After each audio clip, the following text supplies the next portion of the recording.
বারাসাত অঞ্চলের পুকুর ও দিঘি ইতিহাস ও স্মৃতির জলচিহ্ন। এক নজরে দেখলে অবিভক্ত বাংলা বা বর্তমান পশ্চিমবঙ্গের পুকুর ও দিঘি নিয়ে আলোচনা খুব গুরুত্বপূর্ণ বলে মনে নাও হতে পারে। কারণ বাংলা মূলত নদীকেন্দ্রিক এক ভূখণ্ড।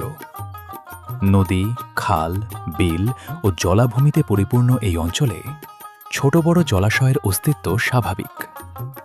বিশেষ করে বারাসাতের মতো নিম্ন ভূমিপ্রধান এলাকায় বসত করতে গিয়ে জমি উঁচু করার ফলে বহু জায়গায় অনিচ্ছাকৃতভাবেই পুকুরের সৃষ্টি হয়েছে। তাই সাধারণ চোখে পুকুরকে আলাদা করে গুরুত্ব দেওয়ার প্রয়োজন বোধ হয় না। তবুও বারাসাত শহর ও তার আশপাশে এমন কিছু পুকুর রয়েছে যেগুলি কেবল জলাধার নয়, বরং ইতিহাস, জনশ্রুতি ও সামাজিক স্মৃতির নীরব বাহক। মধুমুরলী পুকুর বারাসাতের অন্যতম প্রাচীন জলাশয়। ঘোলা কাছারি রোড ও টাকি রোডের মাঝামাঝি অবস্থিত এই বিশাল পুকুরটির খননকাল আনুমানিক ১৬০০ শতকের প্রথম ভাগ, ১৬১৫ খ্রিস্টাব্দ। লোককথা অনুযায়ী মধু ও মুরলী নামের দুই ভাই স্বপ্নাদেশ পেয়ে এখানে খনন শুরু করেন। বিশ্বাস ছিল এই মাটির নিচে এমন এক ধাতু রয়েছে যা সোনায় রূপান্তরিত হতে পারে। আবার অন্য এক জনশ্রুতিতে শোনা যায় মধুমতি ও মুরলী নামে এক প্রেমিক যুগল সামাজিক বাধার কারণে বিবাহে অসমর্থ হয়ে এই পুকুরে আত্মাহুতি দেন। সেখান থেকেই নাকি পুকুরের নাম মধুমুরলী। ব্রিটিশ আমলে এখানে ছিল নীলকর লুই বোনার্ডের কারখানা ও ইউরোপীয় প্রমোদকুঞ্জ। দেশ ভাগের পর উদ্বাস্তু বসতির সঙ্গে সঙ্গে এই পুকুর ঘিরে করে ওঠে জনজীবনের নতুন অধ্যায়। ন্যায়ালঙ্কার বা বর্তমানের নেলেঙ্গা পুকুর। দক্ষিণপাড়া অঞ্চলে অবস্থিত এই পুকুরটির ইতিহাস প্রায় ৩৫০ বছরের পুরনো। নদিয়ার রাজা কৃষ্ণচন্দ্রের যজ্ঞে অংশ নেওয়া পণ্ডিত কাশীশ্বর ন্যায়ালঙ্কার নিজের গ্রামের জলসংকটের কথা জানালে রাজমাতার উদ্যোগে খনন হয় এই জলাশয়। কালের প্রবাহে নামের বিকৃতি ঘটে, ম্যালঙ্কার থেকে হয়ে ওঠে মেলেঙ্গা। হাতিপুকুর নবাবী আমলের এক স্মরণীয় জলচিহ্ন। ১৭৫৬ সালে পলাশীর যুদ্ধের ঠিক আগের সময় নবাব সিরাজউদ্দৌলার কলকাতা অভিযানের সময় সেনাবাহিনীর হাতি, ঘোড়া ও সৈন্যদের জলের প্রয়োজন মেটাতেই এই পুকুর খনন করা হয় বলে মনে করা হয়। আজ এই পুকুরকে ঘিরেই গড়ে উঠেছে সিরাজ পার্ক, ইতিহাস আর বিনোদনের এক যুগলবন্দী। কলপুকুর নবপল্লী অঞ্চলে অবস্থিত এই পুকুরটির জন্ম অষ্টাদশ শতকের গোড়ার দিকে।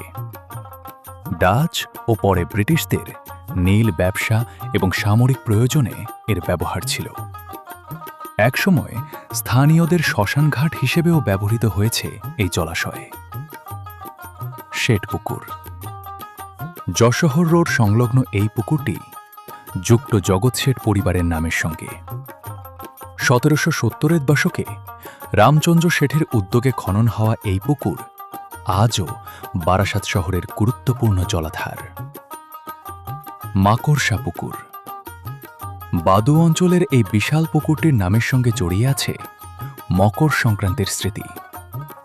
একসময় জল সংকট দূর করতে স্থানীয় জমিদার এই পুকুর খনন করেন এবং সংক্রান্তির দিন সাধারণের জন্য উন্মুক্ত করেন।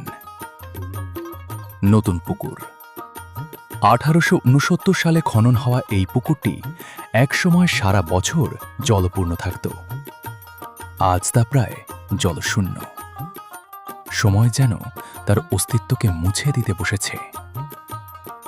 দুলি পুকুর ব্রিটিশ আমলে ডাক বিভাগের ঘোড়া ও কর্মীদের জল সরবরাহের জন্য খনন করা এই পুকুর আজ বাণিজ্যিক চাপের মুখে অস্তিত্ব সংকটে।